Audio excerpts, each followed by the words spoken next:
You are listening to the Walking Leader podcast, episode number 267.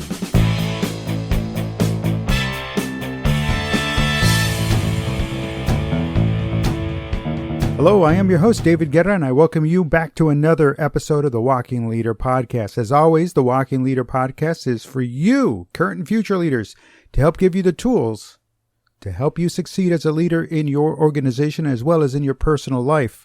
The tools of the Walking Leader focus on getting you up and out from behind your desk and out onto the front lines where those you lead, because that's where they are every day. They're in the trenches, day in and day out. And as a leader, attention leaders, in case no one told you, I'm telling you now, it is your responsibility to know how the battle is going, and there is no better way to know than to be out on the front lines where the bullets are flying. So get out there. And now, without delay, let's get this episode started.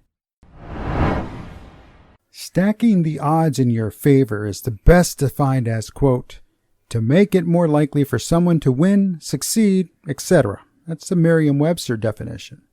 Now, some may consider this as cheating or working the system or an unfair advantage, and for those with nefarious intentions, this might possibly be a correct statement. However, for the individuals that put in the work, does their homework, or practices a bit harder or longer or smarter, the unfair advantage comes in the form of doing what it takes to get what you want. The professional mindset calls on the individual to put in the extra work to making stacking the odds in their favor commonplace. Now, while some individuals will go out of their way to do what it takes to succeed, not everyone will. Why is that? They do not go out of their way to do what it takes because doing what it takes means work. Yes, there's that four-letter word again.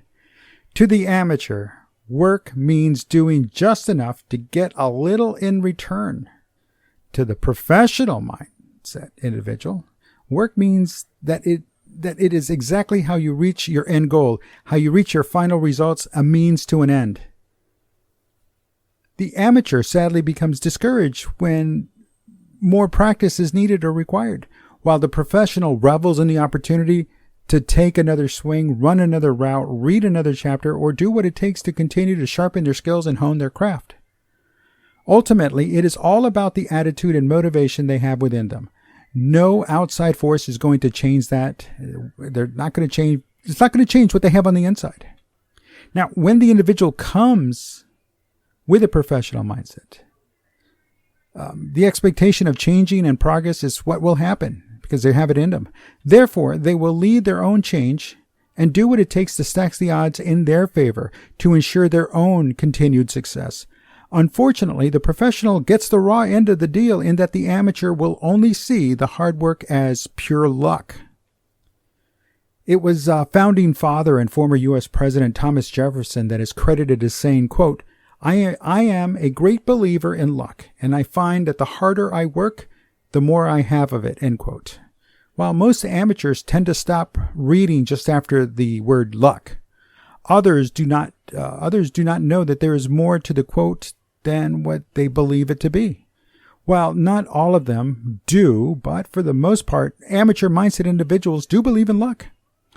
While there is nothing wrong with believing in luck, it is when that's all the amateur believes in, or, pardon the idiom, puts all their eggs in one basket, leaving their success or failure down to the luck of the draw, or a flip of a coin.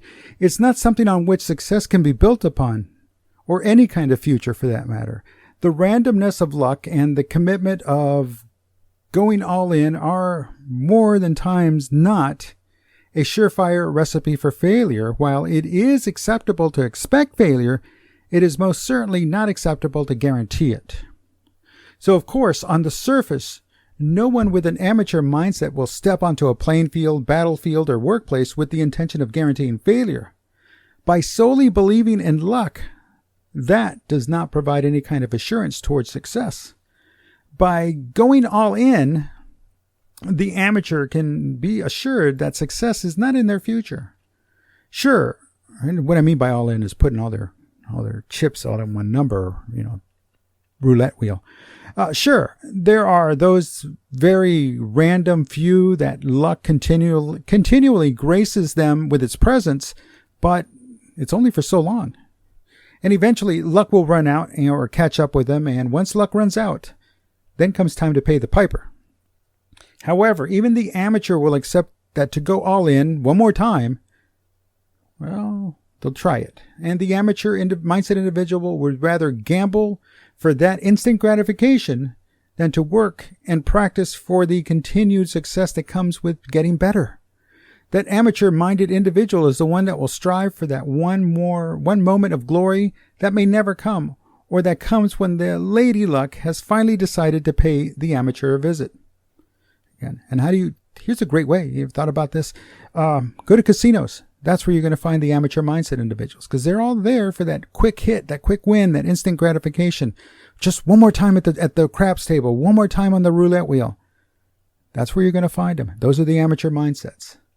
Now, though many of the amateur mindset individuals are all about the one and done, well, they may never get the cojones to go try one more time or practice to be better the next time, to lift more, to jump higher, or to score one more point than the last time. Saying, quote, give it one more try, end quote, to the amateur is just like telling them they have to go to work.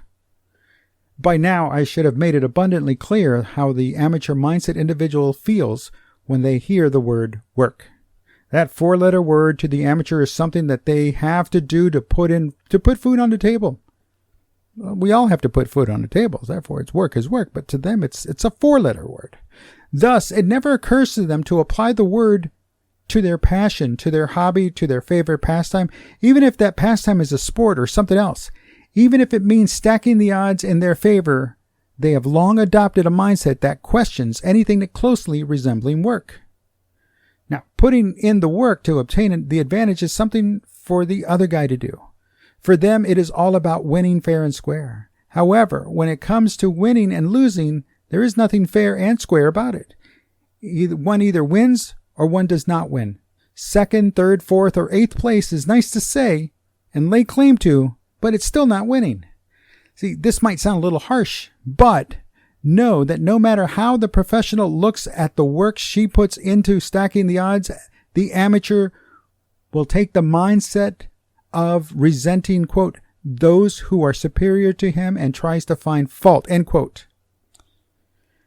The fault will come back to haunt the amateur in that instead of doing something about changing the odds to be back in their favor by practice and hard work, they will find themselves short of victory time and time again. Now, for those reasons, truly unknown to the amateur, the amateur will fail to do what it takes to turn back the tide and stack the odds in their favor. Winning is always on the mind of the amateur, but without putting in the work, they may get lucky and occasionally come out on top, but not the majority of the time. See, when they find themselves lacking what it takes to succeed, the amateur just cannot accept the fact that there are others that have prepared long and hard to ensure that the odds are stacked on their side. I can only speculate on what the reasons may be. There may be only one reason or an infinite number of reasons and excuses. The issue here is not the reason, but of the inability of the amateur mindset to break away from the attitude of, it's always been done this way, or if it ain't broke, don't fix it. Well, from the perspective of the professional mindset individual, it is broken. All of it's broken. And that is why they decided that it was best to change the attitude and mindset. It was best to leave the reasons and excuses behind. Now, of course, when it comes to leaving the reasons and excuses behind, it means that the old ways of doing things have to come to an end. It is time for doing something new, something that only the amateur has been doing, and it's time to get rid of that. That's something that's finally to give it up. It's got to be given up. Give up being behind the winners, walking in second place, third place. Give up following the pack. How about leading the pack? Give up riding the wave after it crashes. It's not a good place to be. The amateur mindset individual knows what it is like to not always win, to always follow the pack and ride the wave after it crashes. They encounter these situations time and time again. However, the moment of truth for the individual comes when they recognize the need for change to happen. It is the moment when they decide the only way to get out from under or from behind is to do what it takes to start stacking the odds in their favor and to keep them there for all the days of their lives. That's it. You got to change it, and it's got to stick forever. See, while many amateurs recognize the need to change, a very slim percentage actually begin the process.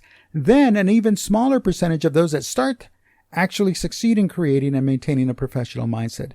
They fail to succeed because they recognize that the change they seek requires work. Lots and lots of work. Work that their amateur mindset will refuse to allow them to, put in, to do that necessary work. Then going forward in their life, the amateur will throw their arms up in disgust and also in surrender. So do not give up. You have what it takes in you. You got what it takes in you to make the required change happen. You have what it takes to do what it takes to improve your odds, to stack the odds in your favor. Well, that's it for this episode of the Walking Leader podcast. If you have any comments or questions, please don't hesitate. Drop me an email at dave@daveguerra.com or leave me a voice message at the Walking Leader hotline at 956-720-0060. Or reach out to me on Twitter at Dave Guerra, all one word. That's the @ symbol, Dave Guerra. That's my name, and I look forward to hearing from you. Also, I want to thank you for your time. I do appreciate you making it to this point of the episode. I am David Guerra, author of the books The Walking Leader and Great to Follow, and I invite you to subscribe to the Walking Leader podcast on Apple Podcasts, Spotify, Spreaker, and Stitcher. You can find all those links on the daveguerra.com website. Lastly, I want to remind you to always go beyond the grind and go beyond the hustle, because that's the only way to be the walking leader and a leader that is truly great to follow. And until next time, I thank you.